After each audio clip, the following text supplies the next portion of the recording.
आदाब नाजरीन, इस्तकबाल है आप सभी का मुल्क की बात में। मैं हूं आपके साथ पिंकी सहगल। खबरें शुरू करने से पहले एक नज़र सुर्खियों पर। इजरायली लीडरान और फौजियों में खौफ का आलम, अरेस्ट वारंट के डर से फौजियों के मुल्क से बाहर जाने पर पाबंदी। संभल मामले में हुआ चौंकाने वाला खुलासा, मौके से बरामद हुए पाकिस्तानी कारतूस। जामा मस्जिद के इमाम ने बांग्लादेश हुकूमत को लिखा खत, मुस्लिम राष्ट्र मंच ने भी इस मुद्दे के खिलाफ उठाई आवाज़। अजमेर दरगाह के बाद दिल्ली की जामा मस्जिद पर दावा, सीढ़ियों के नीचे मंदिर बाकियात का दावा। राहुल प्रियंका को पुलिस ने संभल जाने से रोका, गाजीपुर बॉर्डर पर कांग्रेस कारकुन ने किया हंगामा। 70 वकील दिल्ली हाई कोर्ट के सीनियर वकील बने, जम्मू कश्मीर के तनवीर ने भी संभाला ओहदा। डायमंड किंग ने पीएम मोदी को दिया करोड़ों का नक्शा, दुनिया में हीरे से बना हिंदुस्तान का पहला नक्शा। गोल्डन टेम्पल के बाहर सुखबीर पर जानलेवा हमला, बाल बाल बचे अकाली दल के लीडर, हमलावर गिरफ्तार। तामीरात पर पाबंदी से मुतासिरा मजदूरों को मिलेगी मदद, मजदूरों को दिल्ली हुकूमत देगी 8,000 रुपए। खुद को मौत के कुएं में धकेल कर अपनी परेशानी खुद बढ़ाने वाला इजराइल इस बार बुरी तरह घिरा हुआ है। ईरान और हिजबुल्लाह से धमकियां मिलने के बाद इजराइल की हालत खराब है और वो इतना घबरा गया है कि उसने अपने आका नेतन्याहू को तो बंकर में छिपा ही दिया है, लेकिन साथ ही उसने सीनियर लीडरान को भी बंकर से ना निकलने की सलाह दी है। उधर आईसीसी के अरेस्ट वारंट ने भी इजराइल के पैरों तले जमीन निकाल रखी है और इसके चलते इजरायली फौज और लीडरान को मुल्क ना छोड़ने का मशवरा दिया गया है।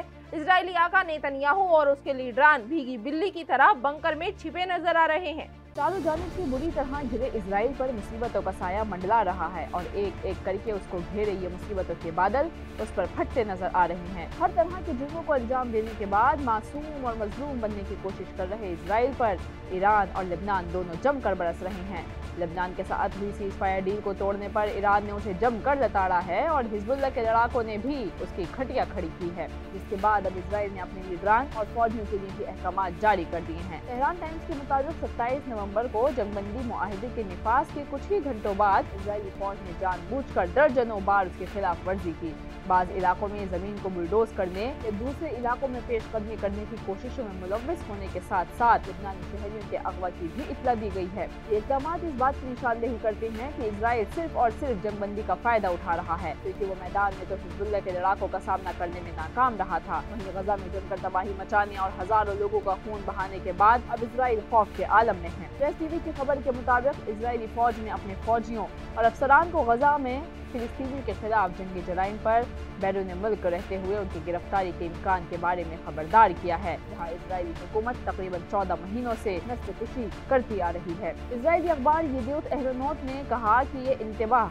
इंटरनेशनल क्रिमिनल कोर्ट के ऐसे फैसलों के इम्कान के दरमियान जारी किया गया है जो फोर्सेस के खिलाफ गिरफ्तारियों और तहकीकात का बाइस बन सकती हैं। फौजियों को मजीद हिदायत दी गई कि वो सोशल मीडिया प्लेटफॉर्म से गजा में उनकी शमूलियत को दिखाने वाले फोटोज और वीडियोज को भी हटा दें।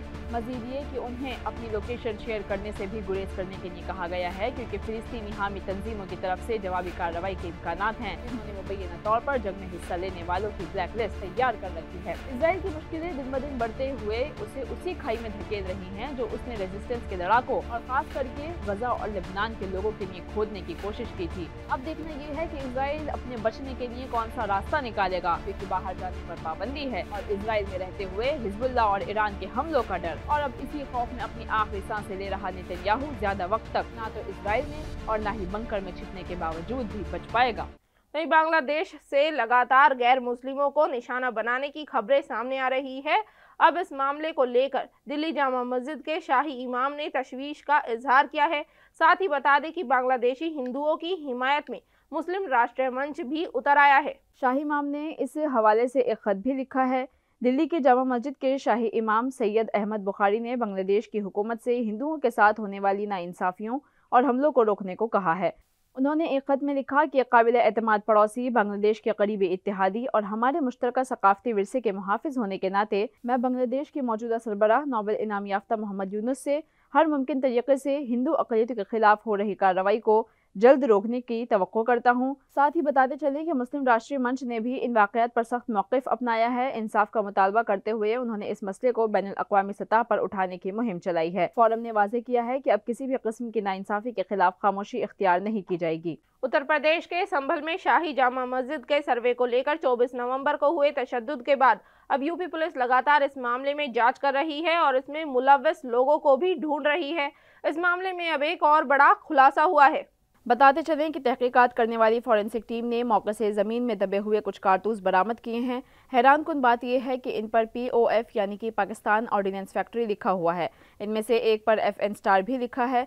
इस इंकशाफ के हवाले से SP किशन कुमार विश्नोई ने बताया कि ये 9 mm की गोलियां हैं। इसके अलावा हादसे की जगह से 12 बोर और 32 बोर के कारतूस भी मिले हैं, जिसके हवाले से तफ्तीश जारी है। एजेंसियों ने भी नुक्तों को नए सिरे से जोड़ना शुरू कर दिया है। पुलिस का कहना है कि मजीद इंकशाफात हो सकते हैं। फॉरेंसिक टीम को यहां कोट गढ़वी के इलाके में नालों से 5 खोल और 1 मिसफायर कारतूस मिला है। ये खोखे पाकिस्तान ऑर्डिनेंस फैक्ट्री में बनाए जाते हैं और पाकिस्तानी फौज के ज़ेरे इस्तेमाल हैं। ASP सुरेश चंद्र ने बताया कि पाकिस्तान ऑर्डिनेंस फैक्ट्री से 2 मिसफायर और 9 mm का एक खोल बरामद किया गया है। इसके अलावा 12 बोर के 2 खोल और 32 बोर के 2 खोल भी बरामद हुए हैं। एक case Winchester made in US का भी शामिल है।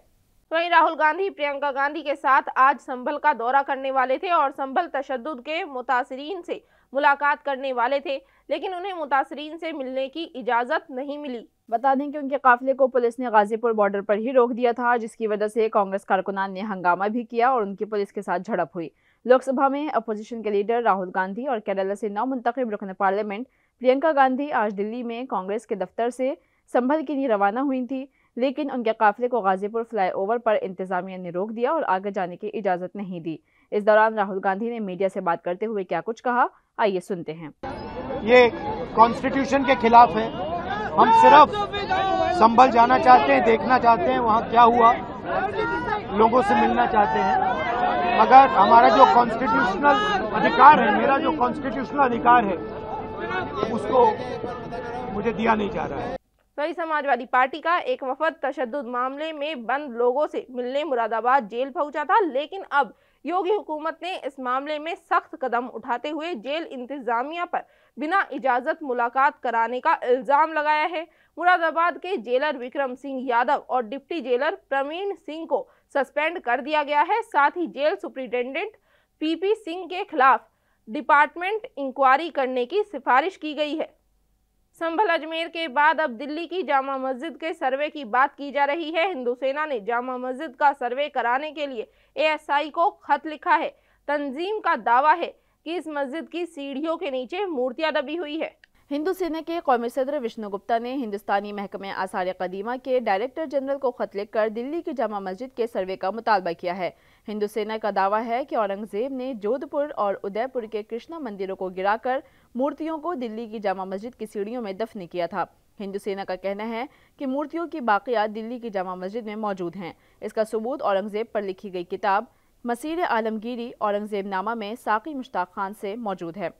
तंजीम का कहना है कि इन किताबों में इसका जिक्र किया गया है। तंजीम का यह भी कहना है कि मामला इतवार यानी कि 24-25 मई 1679 का है। उस दिन खान जहां बहादुर मंदिरों को तबाह करने के बाद जोधपुर से वापस आए थे। औरंगजेब की सवाने उमरी में लिखा है कि जब खान जहां बहादुर ने मंदिरों को तोड़ा, उनको लूटा और मुजस्समों को तोड़ा, तो उसके बाद बैलगाड़ियों के जरिए उनकी बाकियात दिल्ली भेजी गई थी। इसके बाद उसे जामा मस्जिद की सीढ़ियों के नीचे दफन कर दिया गया था। अजमेर दरगाह को लेकर जमाते इस्लामी हिंद राजस्थान के चीफ मोहम्मद नजीमुद्दीन का बयान सामने आया है। उन्होंने 800 साल पुरानी अजमेर शरीफ दरगाह के मंदिर होने का दावा करने वाली पिटीशन को कबूल करने पर तशवीश का इजहार किया है। बताते चलें कि मोहम्मद नाजिमुद्दीन ने कहा कि ये बहुत अफसोसनाक बात है कि अदालत ने दरख्वास्त पेश की और नोटिस भी जारी किया है। यह 800 साल पुरानी दरगाह है, ये पूरी दुनिया में मशहूर है।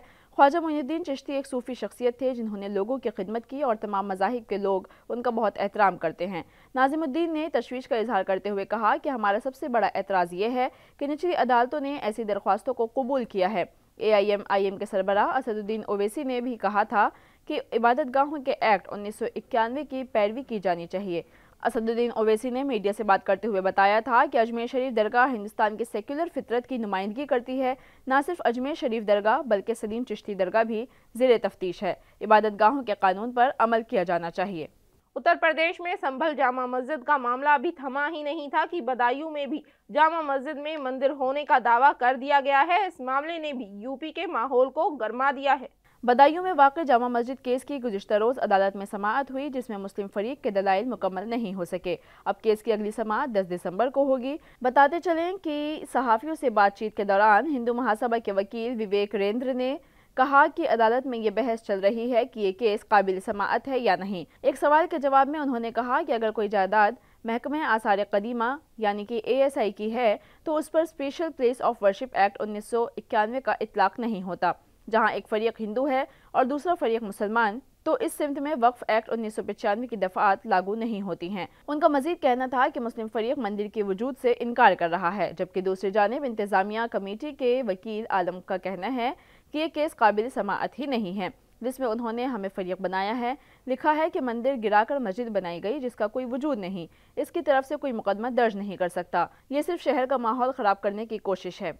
वहीं मार्च 2021 के बाद पहली बार दिल्ली हाई कोर्ट ने 70 वकीलों को सीनियर वकीला पर नामजद किया गया है। बता दें कि तनवीर अहमद मीर भी इसमें शामिल है। तनवीर जो एक मशहूर क्रिमिनल लॉयर है और ये ओहदा संभालने वाले पहले कश्मीरी बन गए हैं। अपने 28 साल के करियर में उन्होंने भारत के supreme court, Delhi high court और कई ट्रायल कोर्ट में प्रैक्टिस की है। वज़ीर-ए-आज़म नरेंद्र मोदी को एक अनोखा और अनमोल तोहफा मिला है। उन्हें हीरे से बनाया गया भारत का मैप तोहफे में मिला है। दुनिया में पहला ऐसा नक्शा है जो हीरे का बना हुआ है। बताते चलें कि बीजेपी के राज्यसभा मेंबर पार्लियामेंट गोविंद भाई ढोलकिया ने ये नक्शा पीएम मोदी को पेश किया है, जिसकी कीमत करोड़ों में बताई जा रही है। ये नक्शा बनाते हुए 2 हीरे टूटे थे। ये हीरे का नक्शा तीसरी कोशिश में बनाया गया था। गोविंद ढोलकिया ने कहा कि हम पीएम मोदी को कुछ तोहफा देना चाहते थे जो बहुत मुनफरिद और ख़ास हो। पीएम मोदी हमारे मुल्क का जौहर हैं, इसलिए हम उन्हें एक जौहर तोहफे में देना चाहते थे, लेकिन कौन सा, हमने काफ़ी अरसे से सोचा और फिर मंसूबा बनाया। फिर हमारे जहन में ख्याल आया कि हमें हीरो से बना हिंदुस्तान का नक्शा देना चाहिए। ढोलकिया ने मजीद कहा कि नक्शा बनाते वक्त हमारे 40 लाख रुपए के 2 हीरे टूट चुके थे, लेकिन हमने हिम्मत नहीं हारी और तीसरी बार कोशिश की। तीसरी कोशिश में हिंदुस्तान का यह हीरे का नक्शा तैयार हुआ जो हमने पीएम मोदी को तोहफे में दिया है। ये दुनिया का पहला नक्शा है जो हीरे पर बनाया गया है। इसे लेज़र टेक्नोलॉजी का इस्तेमाल करते हुए काटा गया और फिर एहतियात से इसको पॉलिश किया गया है। वहीं राजधानी दिल्ली में आलूदगी के चलते ग्रेफ कोड लागू है, जिसकी वजह से तामीराती कामों पर पाबंदी लगी हुई है। ऐसे में काम न होने के चलते मजदूरों का हाल बेहाल है और उनकी जिंदगी पर असर पड़ रहा है और उन्हें माली परेशानियों का सामना करना पड़ रहा है, जिसको देखते हुए दिल्ली हुकूमत ने अहम फैसला लिया है। कंस्ट्रक्शन वेलफेयर बोर्ड ने कहा कि तकरीबन 90,000 अहल कारकुनों में 8,000 रुपए की एक्सग्रेशिया इमदाद तकसीम की जाएगी। इमदाद हासिल करने से पहले इन कारकुनों की तस्दीक की जाएगी, जिसके बाद इमदाद हासिल करने के लिए बराह रास्त बेनिफिट ट्रांसफ़र यानी कि DBT मोड के ज़रिए इमदाद मुंतकिल की जाएगी।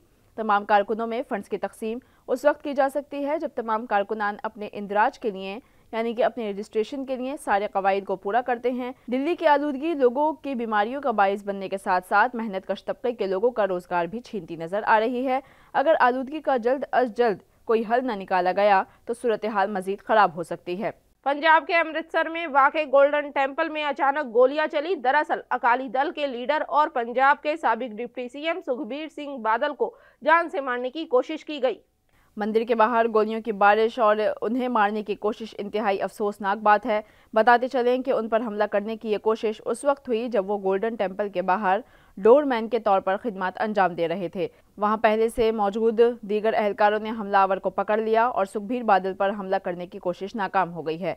गोल्डन टेम्पल में सुखबीर बादल पर हमला करने की कोशिश करने वाले मुलजिम की शिनाख्त नारायण सिंह के नाम से हुई है, जिस पर इससे पहले भी दहशतगर्दी के कई वाक़यात से मुताल्लिक़ मुकदमात दर्ज हैं। डॉक्टर दिलजीत सिंह चीमा से लेकर बिक्रम सिंह मझेठा तक के पार्टी लीडरों ने अकाली दल के एक सरकर्दा लीडर पर होने वाले इस हमले को लेकर पंजाब की आम आदमी पार्टी हुकूमत को निशाना बनाया है। उन्होंने कहा कि पंजाब में अमनो अमान की सूरत हाल अबतर हो चुकी है। सुखबीर बादल पर हमला करने की कोशिश करने वाले मुलजिम को फौरन पकड़ लिया गया। वो इस हमले से बाल बाल बच गए क्योंकि गोली उन पर नहीं लगी और दीवार से जा टकराई। बताया जा रहा है कि मुलजिम खालिस्तान का हामी है और खालिस्तानी सरगर्मियों में भी मुलव्विस रहा है। पुलिस ने मुलजिम को हिरासत में लेकर पूछगछ शुरू कर दी है। नोएडा और ग्रेटर नोएडा में एहतिजाज कर रहे किसानों की परेशानियों के निपटारे के लिए CM योगी ने बड़ा हुक्म दिया है। CM योगी ने किसानों के मसलों के निपटारे के लिए 5 रुकनी टीम तश्कील दी है। जारी करदा हिदायत के मुताबिक कमेटी को ज़मीन के हुसूल और मुआवजे के तनाज़ात से मुताल्लिक़ किसानों की तरफ से की गई शिकायत की जाँच करने का काम सौंपा गया है। ये 21 फरवरी 2024 और 27 अगस्त 2024 के साबका हुकूमती अहकामात में नुमाया किए गए मामलात का भी जायजा लेगा और उनकी तहकीकात भी करेगा। उन्होंने कहा कि हुकूमत को तवक्को है कि कमेटी स्टेक होल्डर्स के साथ समाअत करेगी, पेशगी फैसलों की तस्दीक करेगी और मुजाहिरीन के खदशात को दूर करने के लिए एक ब्लूप्रिंट भी तैयार करेगी। पुलिस के मुताबिक मंगल के रोज गौतम बुद्ध नगर में किसान ग्रुपों के लीडर समेत 100 से ज्यादा मुजाहिरीन को पुलिस ने हिरासत में ले लिया था।